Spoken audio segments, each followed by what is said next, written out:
천안생명 침례교회 성도 여러분, 지난 한 주간 동안 그리스도인의 삶을 사셨습니까?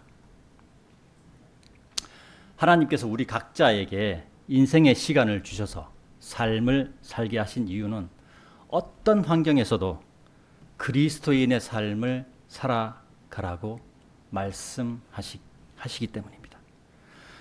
우리가 고린도후서, 우리가 지금 본문을 본 고린도후서 6장을 보셨는데 고린도후서 5장 1절 같이 한번 보겠습니다. 넘겨서서 고린도후서 5장 1절에는 어떤 말씀이 있냐면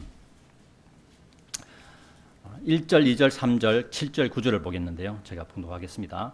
이는 만일 땅에 속한 우리의 이 장막집이 분해된다 해도 이 얘기 뭐냐면 우리가 사람이 죽는다는 얘기입니다. 육체가 죽는다는 얘기입니다. 우리가 하나님께 속한 한 건물 곧 사람들의 손으로 지어지지 아니하고 하늘들에 영존하는 한 집을 갖고 있음을 우리가 알기 때문이라.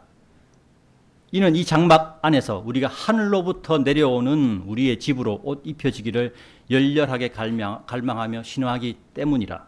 3절입니다. 만일 우리가 그렇게 옷 입혀진다면 우리는 벌거벗은 채 발견되지 아니하리라. 그리고 7절입니다. 이는 우리가 믿음으로 살아가고 보는 것으로 살아가지 아니하기 때문이라. 그리고 9절에 이런 이유로 우리가 수고하노니 주와 함께 있든지 떨어져 있든지 간에 우리가 그분께 기꺼이 받아들여지고자 합니다. 이것이 그리스도인이 살아가는 삶의 목적이라고 말씀드릴 수 있습니다. 고린도서 5장 1절에서 사람의 육체를 장막에 비유하고 있습니다. 그리고 사람의 육체가 죽는 것을 장막집이 분해된다라고 말씀하고 있는 것입니다. 여기까지는 예수님께서 공중으로 재림하시기 전 죽는 모든 사람이 똑같이 경험하게 되는 것입니다. 믿는 자든 믿지 않는 자든 똑같이 경험하는 것입니다. 그러나 예수님께서 공중으로 재림하실 때는 그리스도 안에서 죽은 자들이 먼저 썩을 수 없는 변화된 몸을 입고 살아나며 또 예수님께서 공중으로 재림하실 때까지 살아있는 그리스도인은 육체의 죽음을 맛보지 아니하고 육체가 예수님의 몸처럼 썩을 수 없는 몸으로 변화된다고 성경은 고린도전서 15장 52절과 데살로니가전서 4장 16절에서 말씀하고 있습니다. 따라서 그리스도인은 예수님의 공중 재림을 기다리는 사람이어야 합니다. 예수님께서 공중 재림하실 때 예수님이 변화되신 몸을 입었듯이 우리도 그리스도인도 예수님과 똑같은 변화된 몸을 입을 것입니다. 3절에서 만일 우리가 그렇게 옷 입혀진다면 우리는 벌거벗은 채 발견되지 아니하리라 라고 말씀하고 있습니다. 3절의 말씀은 구원은 받았으나 벌거벗은 채 발견되는 사람이 있다는 것을 말씀하는 것입니다. 우리는 하늘에서 내려오는 영광의 옷을 입는 그리스도인으로 발견되어야 합니다. 그러면 그리스도인의 삶을 살아야 한다는 것입니다. 이를 위해 그리스도인은 눈에 보이는 것으로 살지 말고 눈에 보이지 않는 믿음으로 살아가야 함을 7절에서 말씀하고 있습니다. 우리가 믿음으로 살아가는 방법은 말씀과 기도와 자신을 되돌아보는 회개와 복음을 나누어 주려는 마음과 행동입니다. 9절에서는 이런 이유로 우리가 수고하노니 주와 함께 있든지 떨어져 있든지 간에 우리가 그분과 기꺼이 받아들여지고자 함이라 라고 말씀하고 있는데 그리스도인의 수고는 말씀과 기도와 자신을 되돌아보는 회개와 복음을 나누어 주려는 마음과 행동입니다. 우리가 이러한 삶을 살아가는 이유는 예수님께 기꺼이 받아들여지고자 함에 있다고 성경은 말하고 있습니다. 이것이 그리스도인의 삶입니다. 교회에서의 모습과 가정에서의 모습과 직장에서의 모습이 그러한 삶을 살아가야 한다는 것입니다. 그리스도인은 어디에서 있든지 그리스도인이어야 한다는 것입니다. 성경 로마서 8장 4절에는 이런 말씀이 있습니다. 그리스도인은 육신을 따라 살아가지 아니하고 다만 성령을 따라 살아간다고 말씀하고 있습니다. 교회에서 그리스도인의 가정에서도 그리스도인이 직장에서도 그리스도인으로 살아가는 성도님들이 되시기를 간절히 기원합니다. 오늘 말씀의 제목 너희 또한 마음이 넓어지라 오늘 말씀의 제목은 제가 말씀 안 드렸죠. 예. 너희 또한 마음이 넓어지라입니다. 너희 또한 마음이 넓어지라. 이 말씀의 제목은 오늘 본문으로 삼은 본문 고린도후서 6장에 13절 끝에 있습니다. 너희 또한 마음이 넓어지라.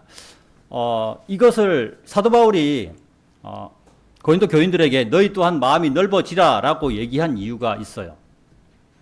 고린도 교인들은 다른 이제 그 사도 바울이 그 서신서를 쓴 서신서들 중에서 고린도 전서 같은 경우는 사도 바울이 고린도 교인들을 책망하는 내용들로 가득합니다.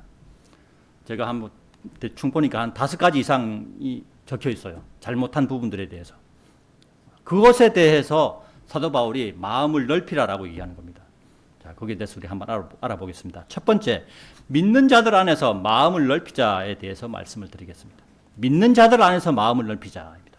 너희 또한 마음이 넓어지라라는 의미가 세상을 향해서 마음을 넓히라는 얘기가 아니라 믿는 자들 안에서 마음을 넓히라는 뜻입니다.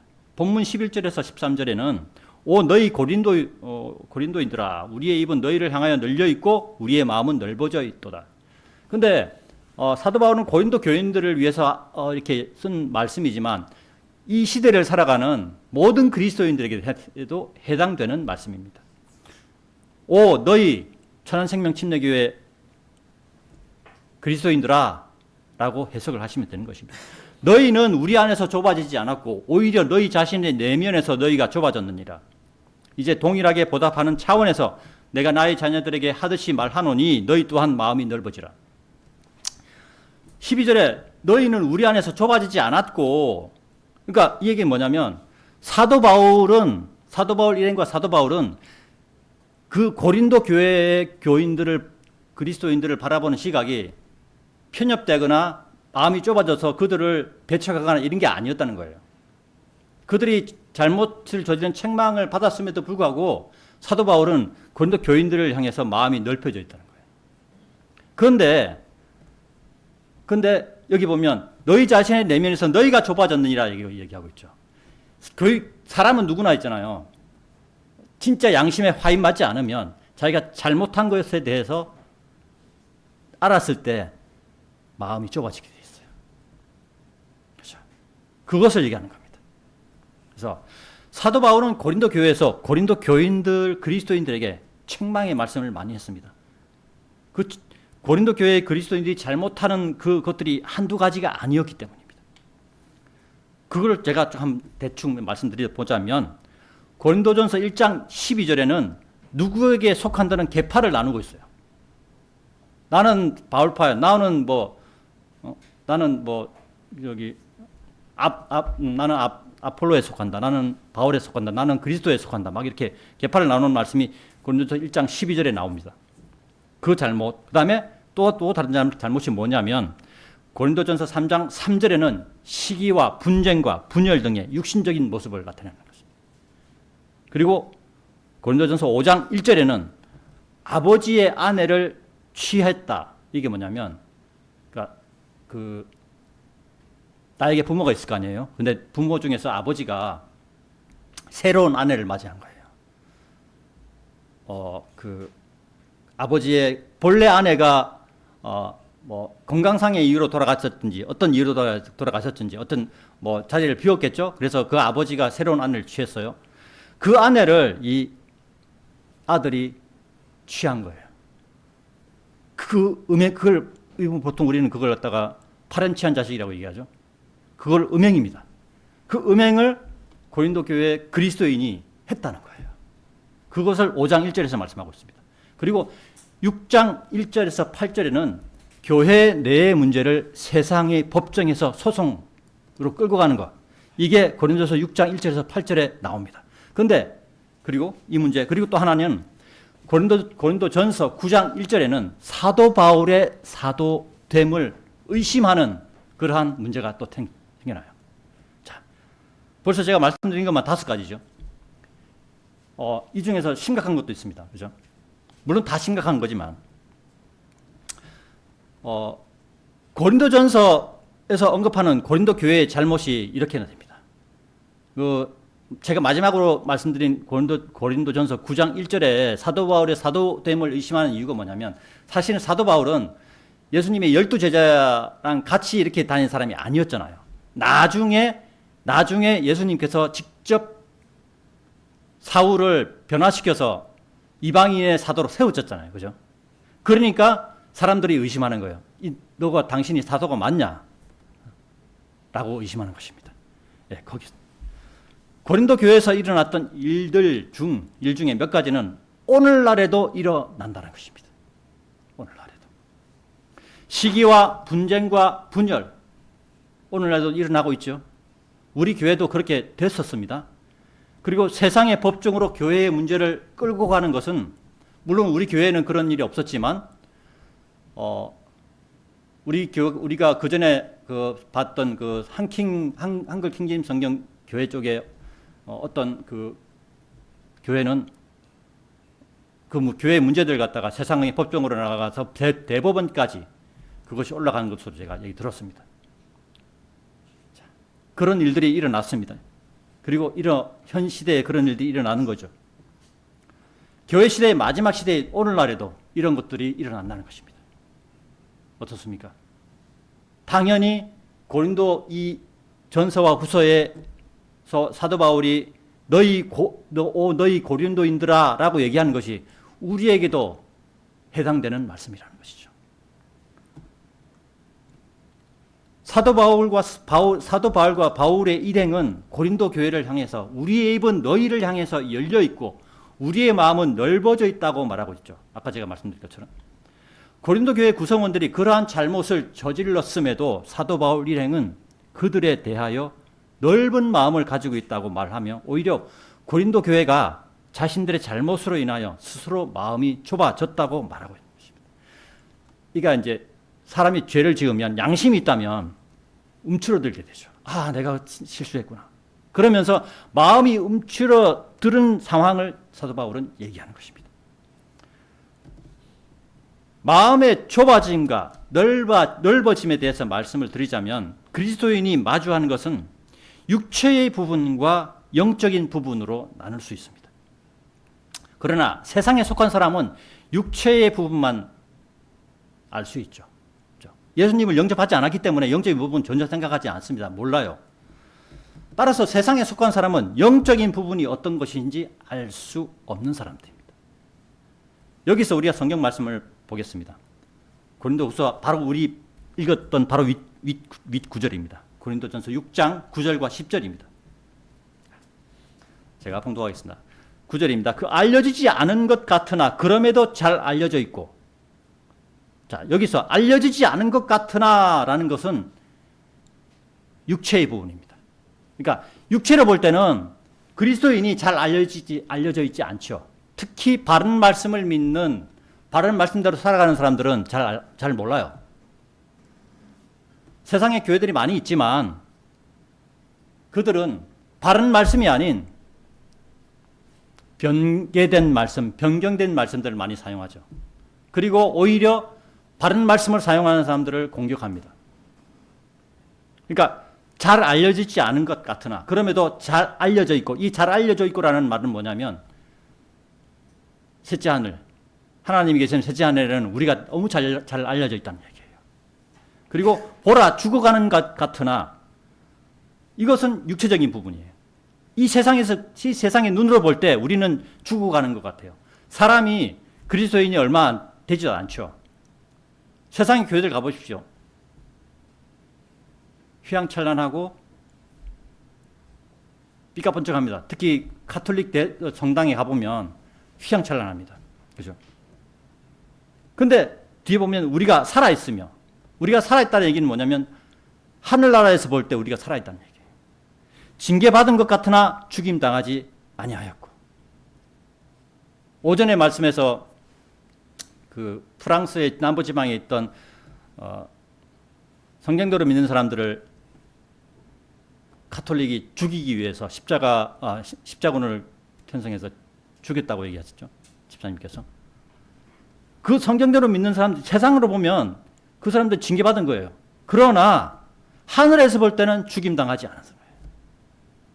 그리고 10절에 슬퍼하는 것 같으나 그럼에도 늘 크게 기뻐하며. 육체적인 이 땅에서 볼 때는 그리스도인이 되게 슬퍼하는 것 같아요. 가지고 있는 것도 없지요. 근데 우리는 기뻐할 수 있죠. 크게 기뻐할 수 있나? 왜? 우리가 가야 할 곳이 하늘나라이기 때문에. 그리고 가난한 것 같으나 그럼에도 많은 이들을 부유하게 하고. 그리스도인이 가지고 있는 것들이 많은 사람이 별로 없습니다. 그죠? 그럼에도 많은 이들을 부유하게 할 수 있죠. 왜냐하면 말씀을 전하고 많은 이들이 그 말씀을 받아들이면 구원을 받아서 하늘의 부유를 갖게 되잖아요. 그리고 없는 것 같으나 그럼에도 모든 것들을 소유하고 있는 거예요. 우리는 아무것도 가진 게 없죠. 그러나 셋째 하늘의 모든 것을 우리가 소유하고 있다 얘기하는 것입니다. 그래서 육체의 부분에 대해서 말씀드리면 앞에 있는 부분, 9절과 10절에서 앞에 있는 부분이 육체적인 부분이고 뒤에 있는 부분이 영적인 부분인 것입니다. 영적인 부분은 셋째 하늘의 기준으로 보는 것입니다. 따라서 사도 바울은 고린도 교회의 그리스도인들에게 셋째 하늘에 속한 영적인 부분에 대하여 너희의 마음이 넓어지라고 권면하고 있는 것입니다. 또한 영적인 부분이 마음이 넓어져 있는 그리스도인들에게도 같은 믿음을 가지고 있는 그리스도인으로서 마음을 넓히라는 거예요. 자, 사도 바울과 사도 바울 일행은 고린도 교인들에게 마음이 넓어져 있는데 고린도 교인들은 사도 바울과 그 일행들한테 마음이 좁아져 있다는 거예요. 왜냐하면 자기들의 잘못 때문에. 그런데 그 마음을 넓히라는 거예요. 사람은 누구나 실수할 수 있고 누구나 죄인이며 누구나 똑같은 그런 부분들이 있지 않습니까? 그래서 누가 잘못하고 실수했다 그래가지고 그 사람을 겁박을 하거나 아니면 마음을 좁게 만들어서 그냥 이렇게 판단하는 것은 그리스도인으로서는 그렇게 해서는 안 되는 거죠. 사도 바울은 그렇게 하지 않은 거죠. 그 고린도 교인들을 향하여 마음을 넓혔던 것입니다. 우리도 마찬가지예요. 교회 생활하는 가운데서 누군가 실수를 했습니다. 누가 잘못했습니다. 그러나 우리는 그리스도인으로서 마음을 넓혀야 되는 거예요. 또한 이것은 성도의 사랑과도 관계가 있는 부분입니다. 사도 바울은 고린도 교회가 잘못한 것에 대해서 책망했지만 그것에 머물러 있기를 바라지 않았습니다. 만약에 사도 바울이 그것에 고린도 교인들이 머물러 있기를 원했다면 마음을 넓히라고 얘기 안 하겠죠. 그죠? 얘기를 했습니다. 마음을 넓히라고 얘기한 이유가 뭐냐면 그것에 머물러 있지 말라고 얘기하는 거예요.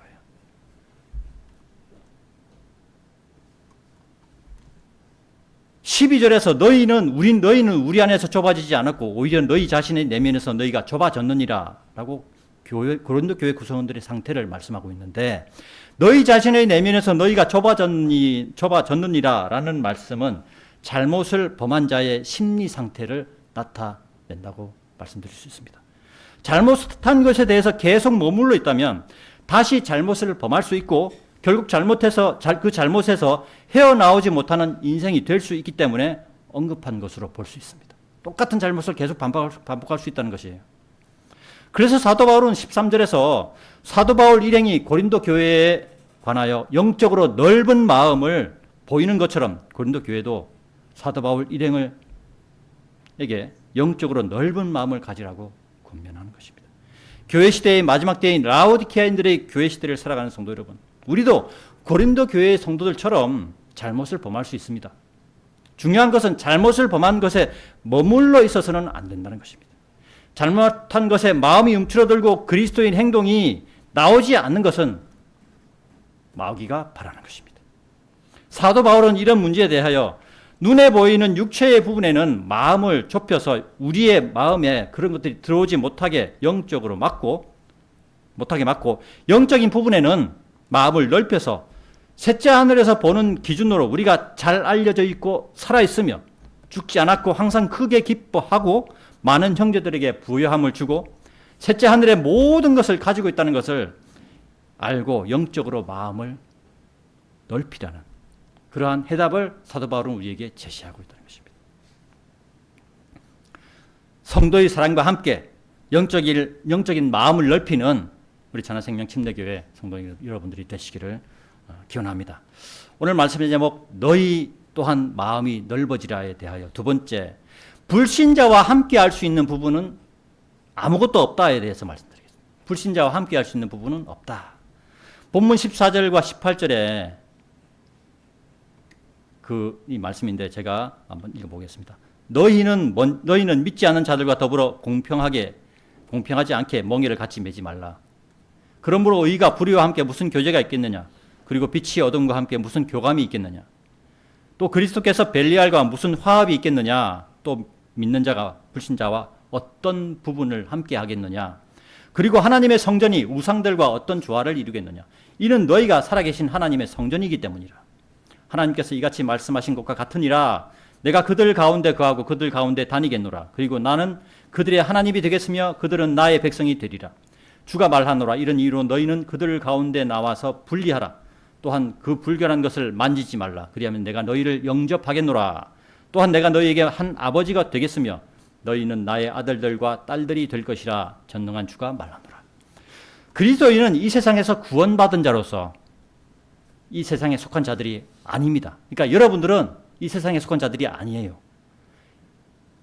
14절에서 18절의 말씀은 이 세상에 속하지 않는 자와 이 세상에 속한 자가 서로 도우며 함께 살 수 없음을 나타내는 말입니다.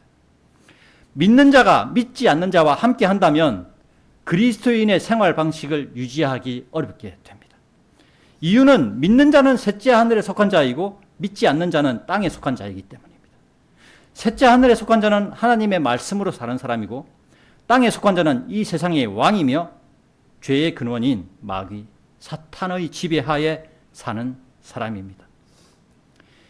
육신의 장막을 벗게 되면 셋째 하늘에 속한 자는 셋째 하늘로 들림받을 것이고 땅에 속한 자는 땅속의 한가운데 있는 지옥으로 끌려가게 될 것입니다. 따라서 살아가는 생활 방식이 전혀 다릅니다. 이것에 대해서 14절과 15절, 16절에서 말씀하는 것입니다. 의가 불의와 함께 무슨 교제가 있겠느냐? 그리고 빛이 어둠과 함께 무슨 교감이 있겠느냐? 저는 빛이 어둠과 함께 한 것을 본 적이 없어요. 햇빛과 어둠, 이렇게 우리 햇빛을 보면 어떤 물체를 햇빛이 닿으면 그 물체에 그림자가 생기죠. 그림자 부분은 어둠이죠. 근데 빛과 어둠이 같이 섞여 있는 걸 저는 본 적이, 여러분 본 적이 있습니까? 없지요. 마찬가지입니다. 이걸 얘기하는 겁니다.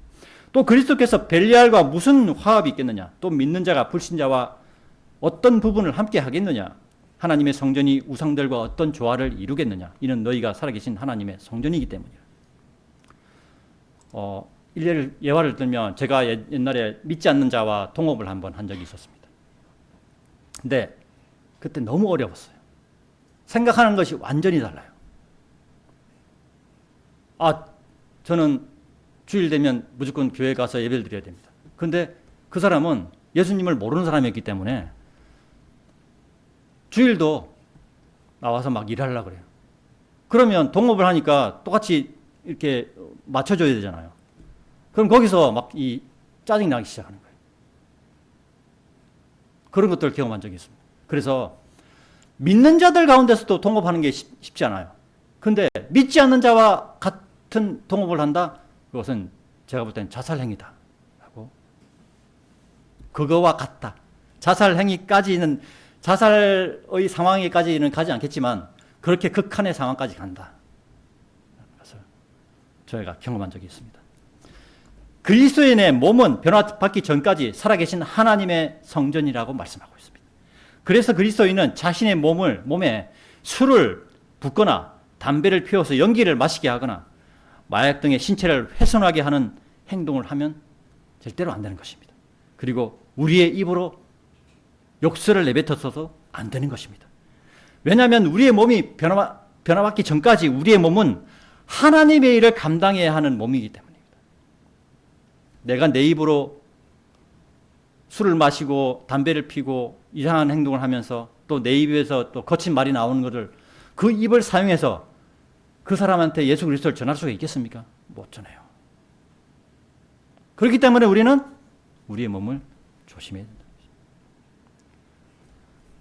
여기서 우리는 우리 교회 시대에 그리스도인들에게 하시는 하나님의 말씀이 구약의 말씀과 연결된다는 것을 우리는 알 수 있습니다. 이게 뭔 얘기냐면 16절의 끝에 보면 16절 본문 16절을 보겠습니다. 16절 끝에 보면 내가 그들 가운데 거하고 그들 가운데 다니겠노라. 그리고 나는 그들이 하나님이 되겠으며 그들은 나의 백성이 되리라. 이 말씀이 어디서 따온 거냐면 레위기 26장 12절입니다. 같이 한번 보겠습니다. 레위기 26장 12절.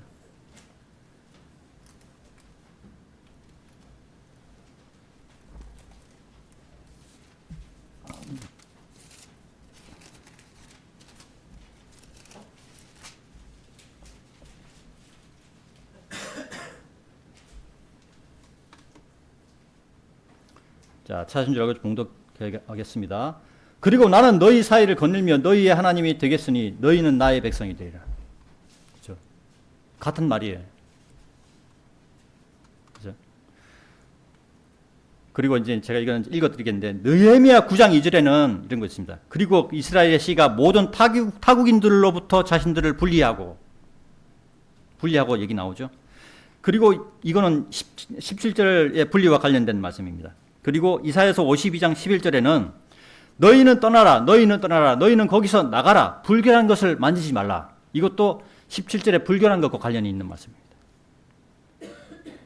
그리고 사무엘기하 7장 14절에는 나는 그의 아버지가 되겠으며 그는 나의 아들이 되리라. 이게 18절과 같은 말씀입니다. 자, 이게 뭐를 뜻하는 겁니까? 그리스도인의 행동은 구약의 말씀과 일치되어 있다는 거예요. 구원만 틀리지, 구원받는 방법만 틀리지 그리스도인이 행하는 모습은 구약의 말씀과 동일하다는 겁니다. 그리고 18절의 마지막에 보면 이런 얘기 있죠. 18절에 또한 내가 너희에게 한 아버지가 되겠으며 너희는 나의 아들들과 딸들이 될 것이라. 마지막에 전능한 주가 말하노라. 이게 무슨 의미냐면 그러니까 계약서에 도장 꽉 찍는 거와 마찬가지예요. 하나님께서 확정하신 거예요. 전능한 주가 말하노라. 주가 말하노라. 만군의 주가 말하노라. 이런 말씀이 구약에 잔뜩 하거든요. 자, 그런 방식을 신약인 그 교회 시대에 정리되는 이 고린도 후서의 말씀에 이 말씀이 딱 적혀 있는 거예요. 뭐냐면 하나님께서 앞에 한 말씀을 내가 계약서에 도장 찍듯이 내가 확정하겠다. 이런 말씀입니다. 자, 여기서 제가 이제 말씀 한 구절만 비슷한 말씀을 찾는다면 학개서 2장 8절에는 이런 말씀이 있습니다. 은도 내 것이요 금도 내 것이라. 이게 뭐냐면 실제로 은, 금 이걸 얘기하는 겁니다. 그거 내 것이라. 마지막에 뭐라고 얘기했냐면 만군의 주가 말하노라. 금과 은이 내 것이라. 그거 내 거야 하면 도장 꽉 찍는 거예요. 계약서에 인감 도장 찍는 것과 같은 뜻입니다. 이것은 그리스도의 행동이 구약의 말씀과 상당히 닮아 있음을 나타내는 것입니다. 구약에서 하나님께서는 이스라엘 백성에게 이반 민족들에게 동화되지 말 것을 명령하셨습니다. 철저한 분리를 요구하신 것입니다. 이유는 이방 민족들에게 동화되면 하나님을 떠나게 될 것을 하나님께서 아시고 계셨던 것입니다. 그리고 실제로 이스라엘 백성은 가나안 땅을 정복을 했죠.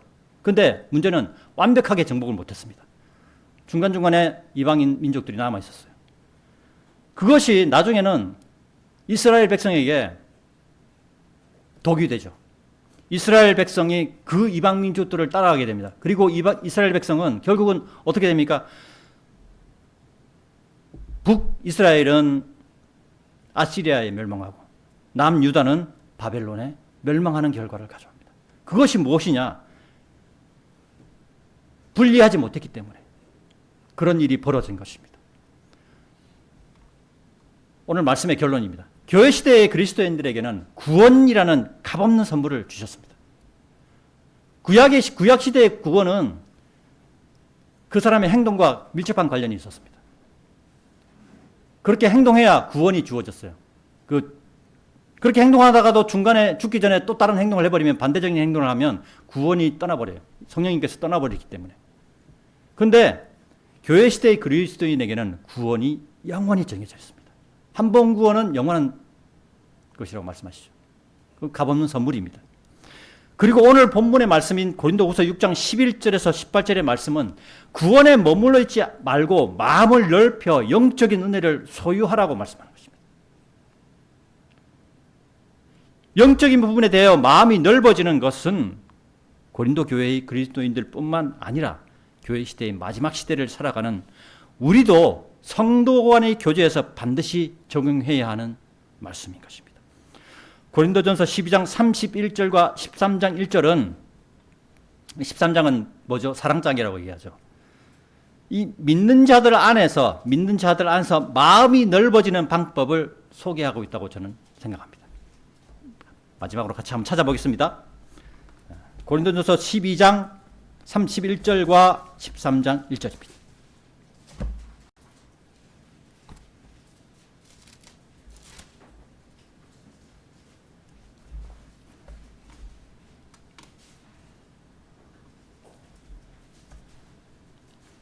찾으신 줄 알고 공독해 드리겠습니다. 오히려 최상의 은사들을 열렬히 사모하라. 그런즉 내가 지금부터 너희에게 더욱 훌륭한 길을 보여주겠네. 이게 뭔 얘기냐면 앞에 30절까지 각종 방언에 대해서 얘기합니다. 근데 그거보다 더 최상의 은사가 있다는 거예요. 그것을 열렬히 사모하라. 그런즉 내가 지금부터 너희에게 더 훌륭한 그 은사를 최상의 은사를 알려주겠다라고 얘기하는 것입니다. 그래서 13장 1절에 내가 사람들의 방언들과 천사들의 방언들로 말할지라도 앞에서 얘기한 부분이죠. 앞에 부분이 방언, 그러니까 12장 30절까지 방언들이 쫙 나옵니다. 어떤 부분들이 있고 은사가 어떤 게 있고 얘기합니다. 하지만 성도의 사랑이 없으면 성도의 사랑이 없는 그 그리스도인은 소리내는 금관 악기나 울리는 심벌적 이게 넓적하게 생겨서 양쪽으로 딱 치는 것. 심벌처럼 된다고 성경은 얘기하는 것입니다. 결국은 마음이 넓어지는 부분은 성도의 사랑과 관련이 아주 깊다라고는 말씀인 것입니다. 사도 바울은 고린도 교회의 구성원들이 잘못했음을 알았습니다. 그리고 사도 바울은 고린도 교회의 잘못에 대해서 책망하였습니다. 그러나 사도 바울은 잘못한 것에 대해서 책망하는 것으로 끝나지 않았습니다. 사도 바울은 고린도 교회의 성도들이 육신적인 것에서 벗어나 영적인 것에 마음이 넓어지고 영적인 것에 마음이 넓어지면 당연히 그리스도인, 같은 믿음, 같은 교리를 소유한 그리스도를 향해서도 잘못을 향한 그리스도를 향해서도 마음이 넓어질 수 있다는 것입니다. 영적인 것에 마음을 넓히고 영적인 것을 좋아하는 그리스도인이 된다면 우리의 생활 방식이 세상 것과는 분리되는 생활 방식이 될 것입니다. 세상과 분리되는 생활 방식을 해야 하는 이유는 우리가 살아계신 하나님의 성전이라고 오늘 본문에서 말씀하기 때문입니다. 에베소서 4장 22절에는 이런 말씀이 있습니다. 너희는 이전 생활 방식에 관하여 옛사람을 벗어버리라. 그 옛사람은 속임수로 가득한 정욕들에 따라 부패한 것이라 라고 말씀하고 있으며 빌립보서 1장 27절에는 다만 너희의 생활 방식이 그리스도의 복음에 어울리게 하라. 이는 내가 가서 너희를 보든지 아니면 떠나 있든지 한 영 안에 너희가 굳게 서서 한 생각으로 복음의 믿음을 위하여 함께 분투하는 너희의 상황들에 대해 내가 듣고자 함이라. 물론 사도 바울이 자기의 그 주관으로 얘기했지만 이것은 하나님께서 듣고자 함이라와 똑같은 거예요. 하나님께서 우리가 어떻게 생활하는지 보시고자 하고 듣고자 함인 것입니다. 천안생명침례교회 성도 여러분, 구원은 우리의 노력과 힘이 들어가지 않는 공짜로 받은 것입니다. 그리고 하나님께서는 우리에게 구원에 머물러 있지 말고 믿음이 성장하기를 원하십니다.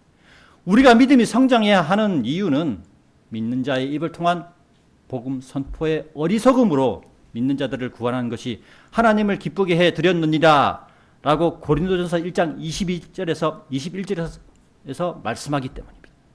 나만 구원받는 것에 그친다면 우리가 성경 공부에 관한 이 성경에 대해서 공부해야 하는 이유가 없을 것입니다. 구원받는 것이 끝난다면. 그러나 성경은 디모데전서 2장 4절에서 그분께서는 모든 사람들을 구원받게 하기를 원하시고 또 진리의 지식에 이르기를 원하시느니라 라고 말씀하고 있습니다. 그런데 구원받았고 진리의 지식을 알고 있다고 하더라도 자신의 생활 방식에 육신적인 것에 마음을 넓힌다면 육신적인 사람으로 살아갈 수밖에 없습니다. 진리의식을 압니다. 구원받았습니다. 그럼에도 불구하고 내가 나의 생활 방식을 세상적인 것에 육신적인 것에 열어버리면